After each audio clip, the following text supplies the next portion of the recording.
To me, it depends on the other dog in the household.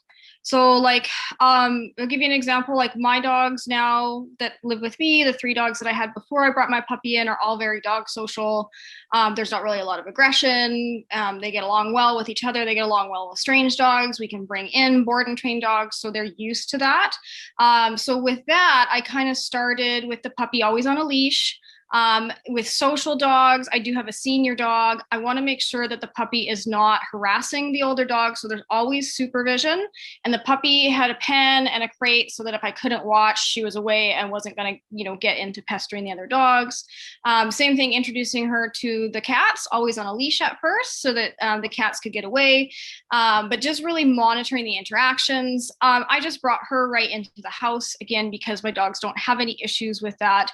And then just like quite quickly integrated her. But, for a while, I made sure that she wasn't going to harass the older dogs, especially the senior one, because it's not fair to the older dogs. And if she did start to kind of get in their face, I would shoo her away and kind of advocate for my other dogs.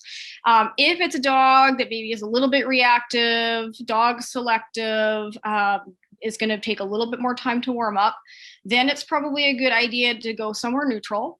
And I wouldn't even like push an interaction together. I'd be like, let's just hang out together. We can go for a walk together so they can kind of get each other's scent. The puppy kind of gets used to not being magnetized to the older dog.